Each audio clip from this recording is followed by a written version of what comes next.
Bonjour et bienvenue sur Couleur Papier. On se retrouve aujourd'hui pour le 9e projet autour de l'Instapochette. Et le projet que je vous propose aujourd'hui, c'est cette boîte façon carton à lait. Alors je vous ai déjà proposé des boîtes sur ce format-là, mais là nous allons le réaliser avec l'Instapochette. Et donc vous voyez que ça fait tout un petit paysage autour de la boîte, donc en commençant par l'arbre, le petit traîneau du Père Noël et les petits rennes qui le tirent. Alors, c'est aussi pour ça que je fais des prototypes. Je me suis rendu compte que ce qui était un petit peu dommage, c'est que le devant de la boîte, c'est-à-dire là où se trouve le nœud et le message, c'est pas le côté le plus intéressant. Donc je vais réaménager un peu différemment mes éléments de façon à ce qu'on ait un devanture de boîte un peu plus intéressant au niveau de ce paysage qui fait donc tout le tour.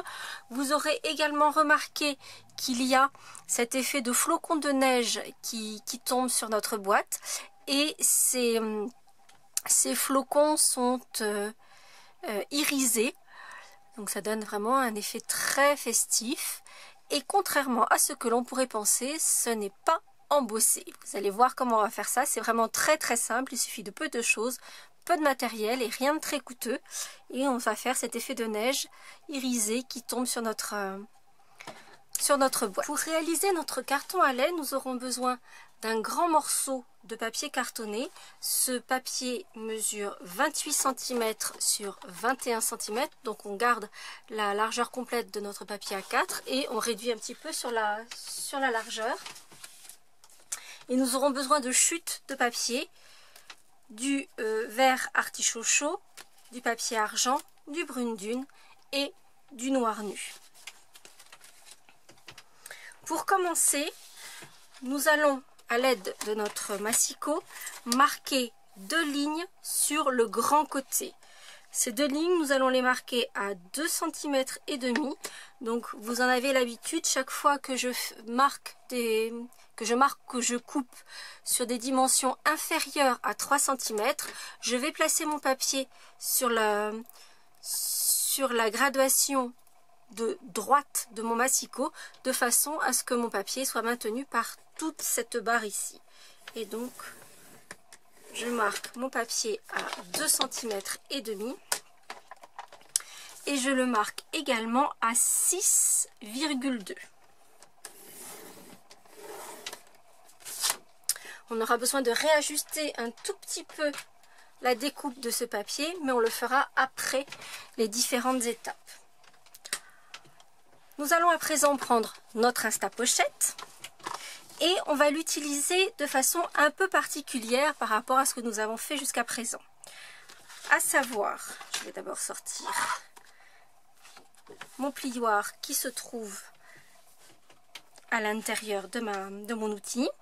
Je vais positionner mon papier dans l'outil et je vais positionner la partie qui n'est pas marquée, donc à l'opposé des 2 marques que je viens de faire, à l'intérieur de l'outil. Je vais le positionner le long de la start line et je vais commencer par perforer dans l'angle. Je vais également faire une ligne de marquage horizontale sur tout le long de mon papier.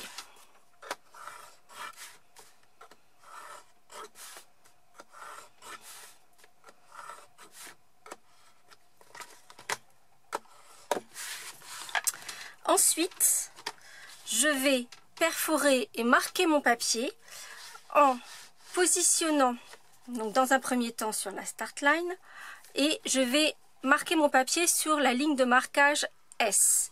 Je fais attention, lorsque j'arrive au bout du papier, à ne pas sortir de la planche de marquage parce que je viendrai à abîmer mon papier. Et ensuite, je vais marquer et perforer mon papier en alignant la ligne que je viens de marquer sur le petit guide qui se trouve ici, et à chaque fois je vais perforer et marquer mon papier sur la ligne S, systématiquement sur la ligne S.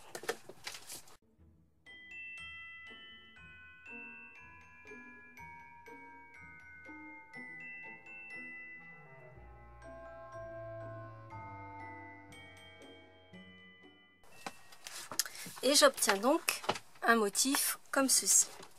Je vais ensuite retourner mon papier et je vais terminer ces lignes verticales. Et pour cela, je vais me servir de mon Instapochette, mais je vais simplement, en fait, vous voyez que quand je déplace mon papier sur mon Instapochette, je sens quand le plioir tombe dans un des creux. Donc je vais l'aligner sur une des rigoles et simplement prolonger cette ligne de marquage.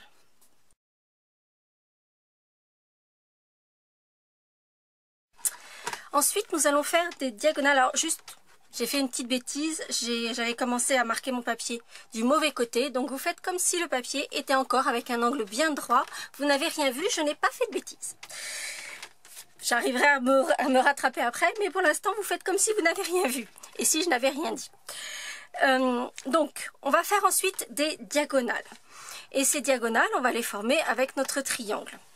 Mais on ne va pas former les deux diagonales en même temps. Je vous explique. En fait, on ne va marquer de diagonale que sur un panneau sur deux. Donc, celui qui se trouve près du petit onglet d'assemblage et le troisième.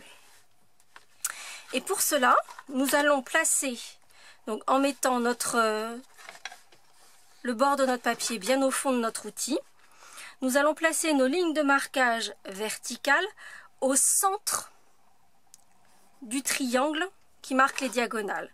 Et je vais marquer mon papier sur le côté droit. Je vais ensuite déplacer mon papier, le mettre à nouveau sur la ligne verticale et cette fois-ci, je vais marquer mon papier sur la gauche. Et je vais faire exactement la même chose sur le troisième panneau, c'est-à-dire que là encore, je vais me placer donc sur la ligne. Ici, je marque à droite sur ce même panneau, toujours en guidant le centre du triangle sur la ligne de marquage verticale. Et cette fois-ci, je marque sur le côté droit. Et vous voyez qu'en fait, j'ai des morceaux de triangle qui sont marqués. Et ces lignes diagonales, elles encore, je vais les prolonger. Et donc exactement de la même façon, je vais faire en sorte de trouver la rigole, visualiser le prolongement et amener ma ligne jusqu'à la ligne verticale, à la ligne horizontale que j'ai marquée en haut. Et je vais prolonger ainsi tous mes triangles.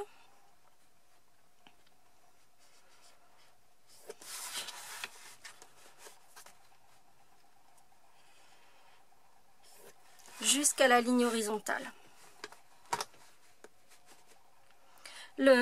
Vraiment le secret, c'est d'arriver à trouver la rigole avec votre plioir. Donc vous cherchez d'abord à trouver le creux et ça se trouve vraiment facilement. Et ensuite vous alignez et vous prolongez la ligne, ça se fait vraiment tout seul. Pour terminer, nous allons marquer au-dessus de nos triangles, nous allons marquer une petite ligne verticale. Et là on va faire exactement de la même façon. On va se positionner dans une rigole et allonger notre trait à partir de la pointe de nos triangles pour obtenir ce marquage-ci. Mais comme vous en avez l'habitude, vous allez trouver tout le plan de marquage sur le blog qui vous permettra de retrouver où marquer votre papier et comment. Nous aurons à nouveau besoin de l'Instapochette dans quelques instants, mais pour l'instant, on va, comme je vous le disais, on va réduire un tout petit peu le volet qui se trouve ici, qui est un petit peu trop grand. Et en fait, c'est cette partie-ci du carton à lait que l'on va réduire, parce que là, ça fait un peu trop haut. Donc c'est vous qui voyez grosso modo ce qui vous convient. 1,5 cm, c'est pas mal. Donc ça veut dire que vous enlevez environ 1 cm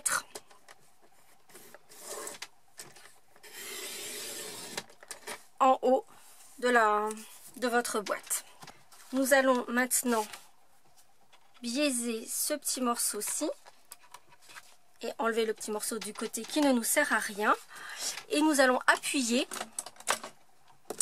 toutes nos lignes de pliage. Donc d'abord les verticales.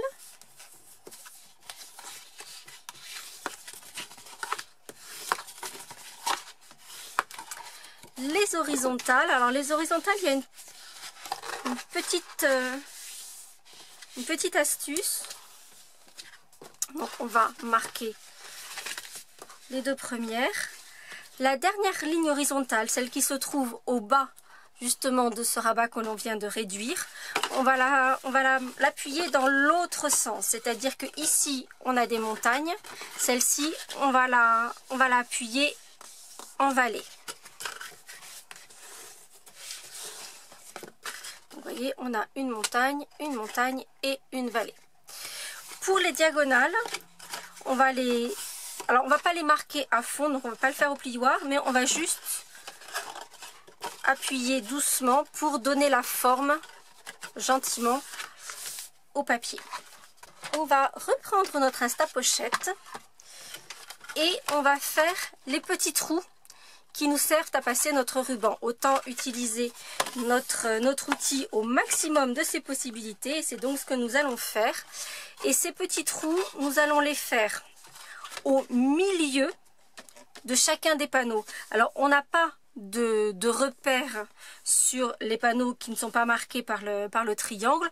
Vous pouvez le faire simplement à vue de nez ou vous vous faites un petit trait au crayon et vous pouvez repérer ainsi le centre. Ici, on a le centre de notre triangle qui nous permet de positionner correctement notre petit guide et de centrer notre perforation. Donc là, sur les deux côtés avec nos triangles. Et sur les deux panneaux pleins, on va faire de la même façon deux petits trous que l'on va centrer. On peut se servir aussi des côtés ici de la perforation et voir si on est bien centré. C'est pas un poil de grenouille près. Il s'agit juste de que ce soit à peu près centré. Surtout que vous allez le voir.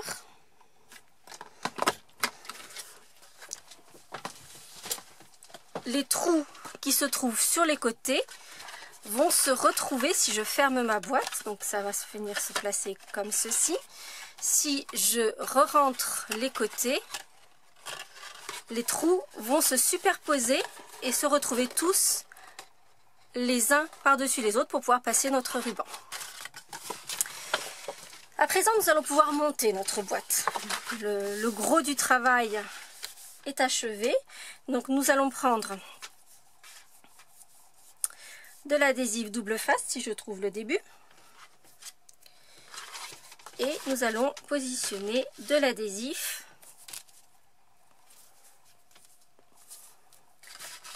sur notre petit onglet d'assemblage en mettant cet adhésif au plus proche de la ligne de marquage.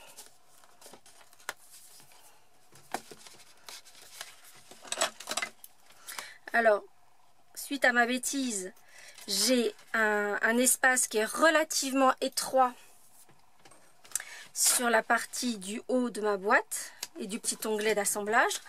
C'est uniquement parce que j'ai fait cette bêtise, parce que vous allez avoir un onglet qui sera de la même taille tout le long.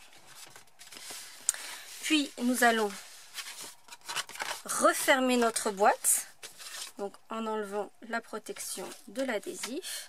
Et on va juste refermer notre boîte en prenant soin que les lignes horizontales soient bien alignées.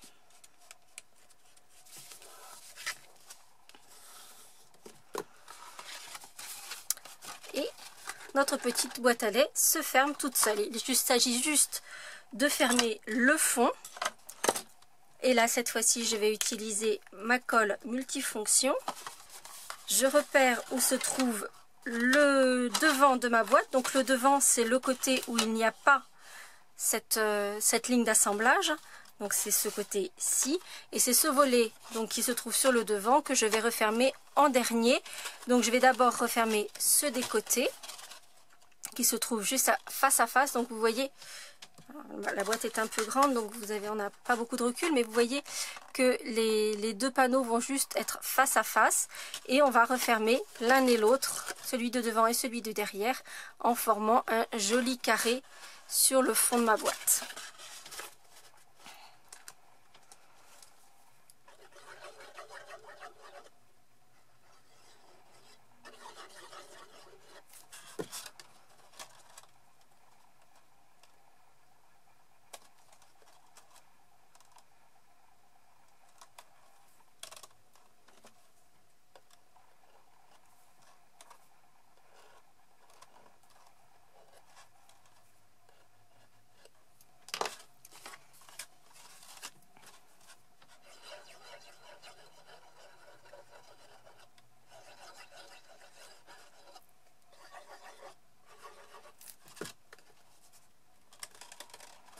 Une fois que tous mes panneaux sont assemblés les uns sur les autres, je vais prendre mon plioir et donner un bon coup au fond de ma boîte pour m'assurer que tous les panneaux du fond sont bien assemblés.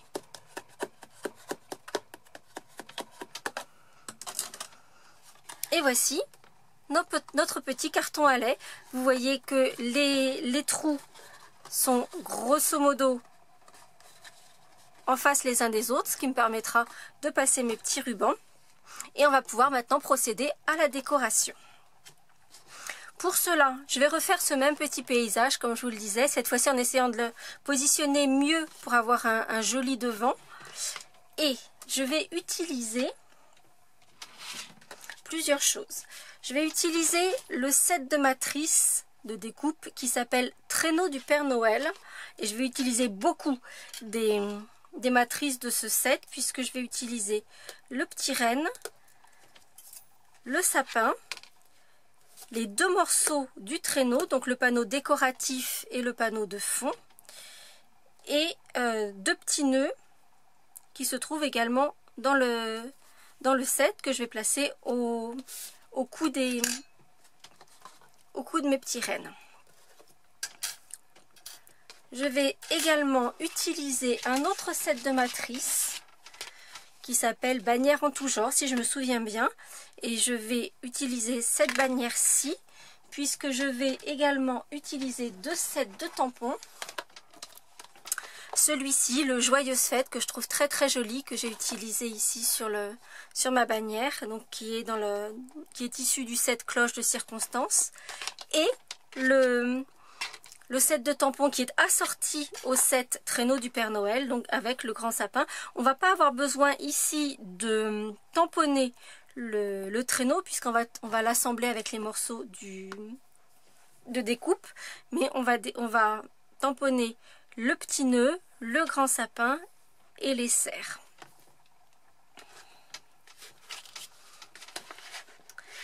Petite précision.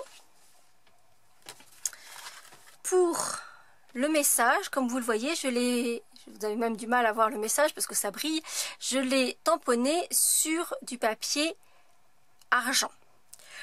Or, évidemment, il y a une pellicule qui recouvre notre papier pour qu'il ait cet aspect argenté, ce qui veut dire que nos encres classiques, qui sont des encres à base aqueuse, donc sur une base d'eau, ne vont pas pouvoir rentrer dans le papier pour sécher. Donc toutes nos encres de couleur ne vont pas pouvoir fonctionner sur notre papier argent ou sur nos papiers métallisés en général. En revanche, on va utiliser l'encre d'archive noir nu. On pourrait également utiliser l'encre d'archive gris souris qui, elles, sont sur des bases solvantées et qui donc vont pouvoir sécher en surface de notre papier métallisé. Je vais donc faire tous mes petits tampons, toutes mes petites découpes et on se retrouve pour la décoration.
Nous avons à présent tous nos petits éléments, donc nos 2 rennes, notre sapin, les petits nœuds que l'on va placer au cou des rennes. Alors, je vous le disais à l'instant, effectivement, nos encres d'archives vont sécher sur du papier métallisé. Par contre, ça va leur prendre un tout petit peu de temps. Donc, laissez-leur le temps. Moi, là, si je touche, je vais en avoir plein les doigts. Donc, je ne sais pas si vous avez pu voir, d'ailleurs, l'encre s'est reportée sur les plaques de découpe de ma Big Shot. Donc, laissez-lui le temps de sécher, ou en tout cas manipulez-les avec précaution le temps qu'ils sèchent correctement. J'ai donc tous mes petits éléments, je le disais, et je vais commencer par apposer la décoration de mon traîneau sur le traîneau lui-même. Donc vous voyez, ça vient par-dessus, et donc on a cet effet de relief sur l'élément et de décoration, et c'est vraiment très joli. Pour assembler ces 2 morceaux l'un avec l'autre, je vais utiliser ma colle de précision et je vais placer de la colle sur toutes les petites volutes de cette découpe pour ensuite les placer sur le fond de mon traîneau.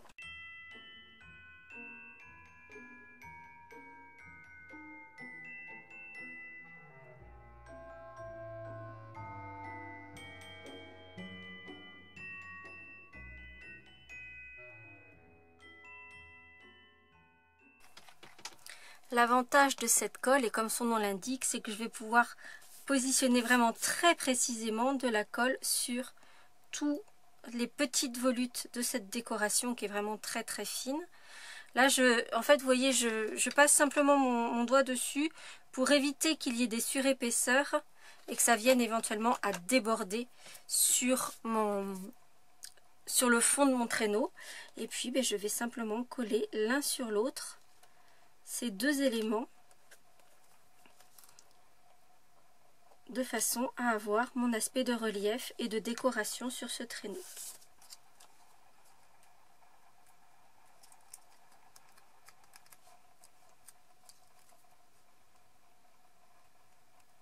Et un bon coup de plioir va permettre à ce que l'adhérence soit parfaite. Ensuite, nous avons notre sapin, notre traîneau, les petits nœuds que l'on mettra tout à la fin.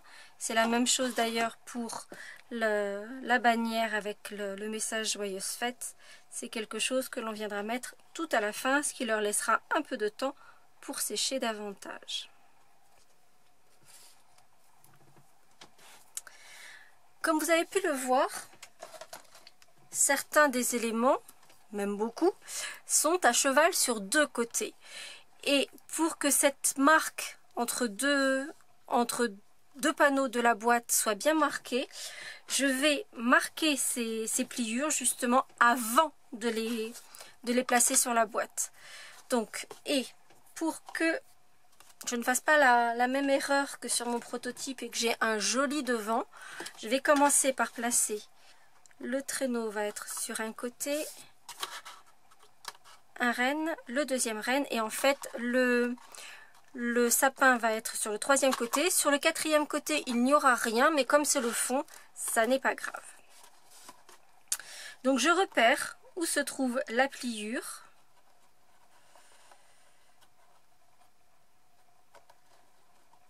Je vais la marquer grossièrement, juste, ou même simplement la repérer avec l'ongle. Vous voyez, là j'ai fait juste une petite marque avec mon ongle.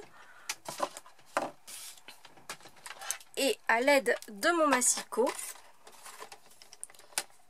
je vais faire une marque pour que la pliure soit bien nette. Voilà. Et donc, vous voyez, ensuite, je l'ai mis que sur le haut. Ensuite, mon élément de décoration va se plier tout seul, sans aucun souci.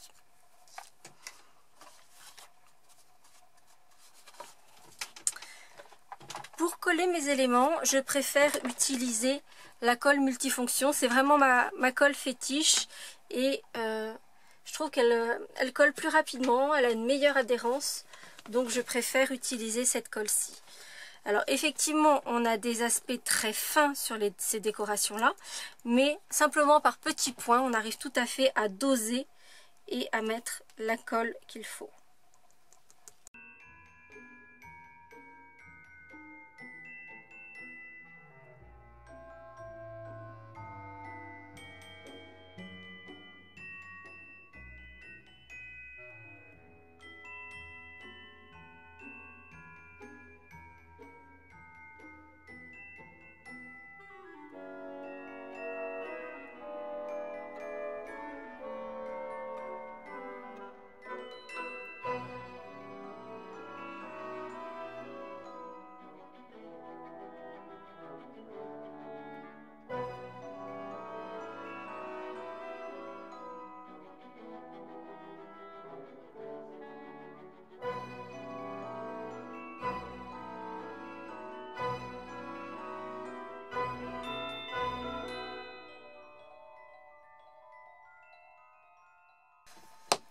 Notre boîte est presque terminée, nous avons la décoration. Il nous restera notre petite bannière message à positionner, mais ça c'est vraiment la dernière chose que l'on placera. On a notre petit ruban à positionner, on va le faire d'ailleurs tout de suite. Alors, j'avais envisagé de le faire avec le ruban sorbet aux prunes. Mais j'hésite, dans la mesure où il va y avoir les autres éléments argentés, je vais rester sur l'argent. Je vais donc passer mon ruban dans les petits trous que j'ai fait avec mon Instapochette.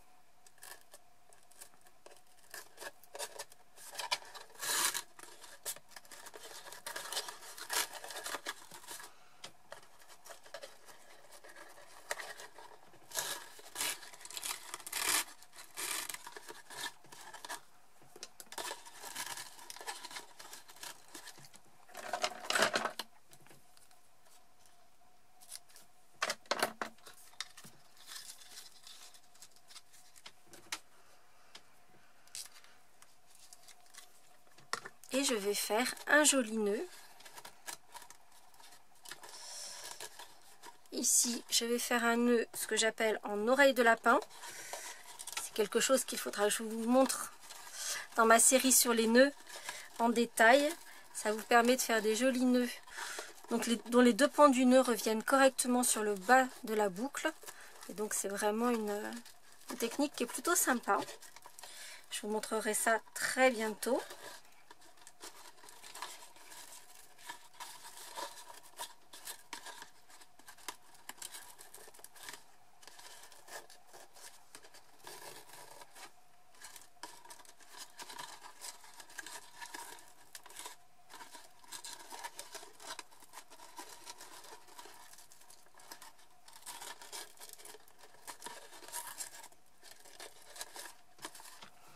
Et on va ajuster les pans de notre ruban.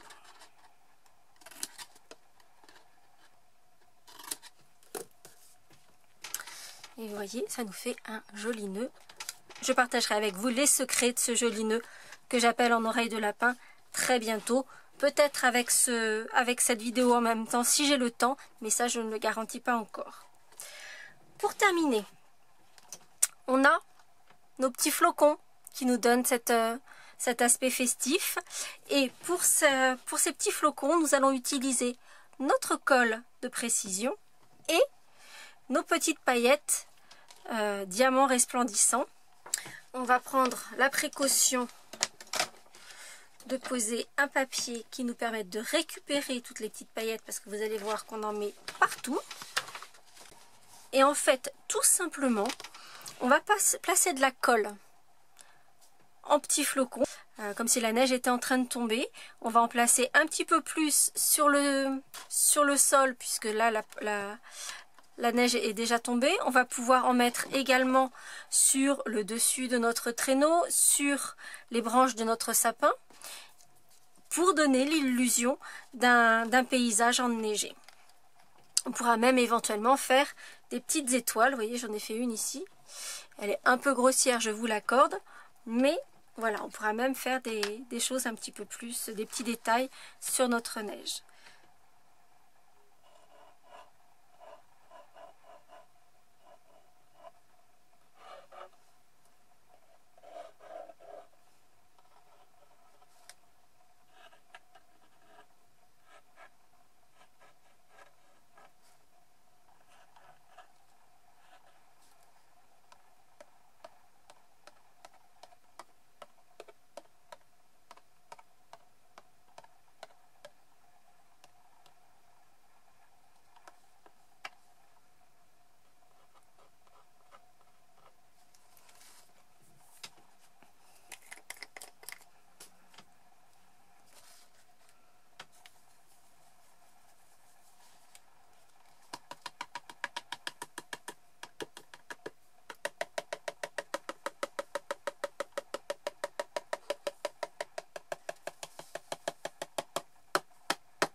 Et vous voyez que nos paillettes se déposent là où on a posé la colle. Alors il y en a un petit peu à côté, mais ça c'est l'électricité statique qui fait ce genre de choses. Une fois que votre colle sera bien sèche, vous allez pouvoir passer un petit pinceau dessus et ça enlèvera les paillettes qui se sont déposées uniquement par électricité statique et pas là où vous avez déposé de la colle. Et on va faire ça sur les 4 côtés.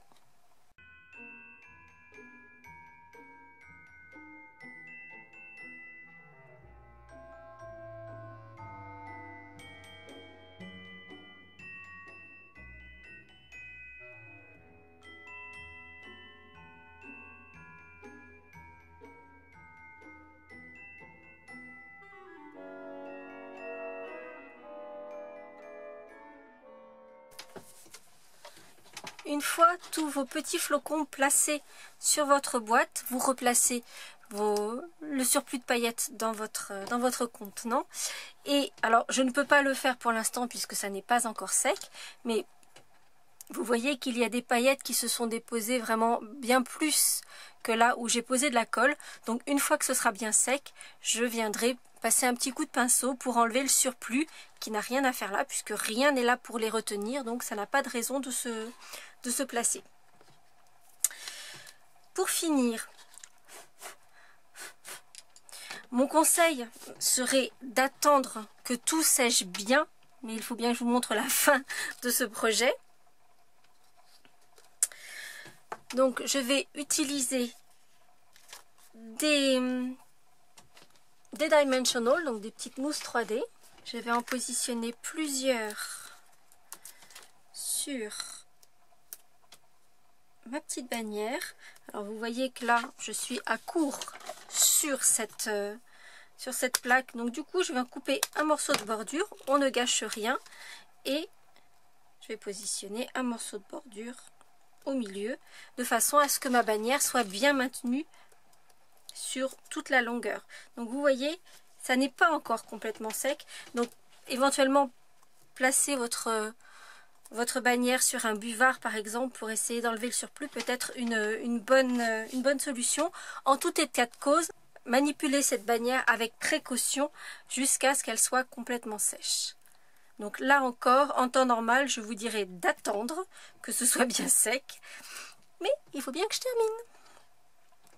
Et on va positionner la bannière sur sa boîte.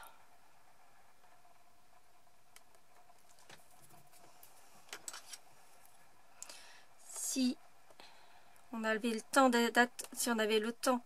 d'attendre que ce soit sec, on pourrait appuyer correctement dessus. Mais là, j'y vais délicatement car comme vous avez pu le voir, elle n'est pas complètement sèche. Et voici donc notre petite boîte nuit de Noël. On imagine bien le traîneau qui avance dans la nuit. Et la même en version peut-être un petit peu plus masculine puisqu'en gris. Donc une version garçon, une version fille. J'espère que ce nouveau projet vous aura plu. Si c'est le cas, vous n'hésitez toujours pas à y mettre un petit pouce en l'air. Vous le constatez, cet outil Instapochette a plus d'un tour dans son sac et on n'est pas encore à la fin de ce qu'elle peut nous offrir. Je vous retrouve d'ailleurs dimanche pour un nouveau projet autour de l'Instapochette. À bientôt!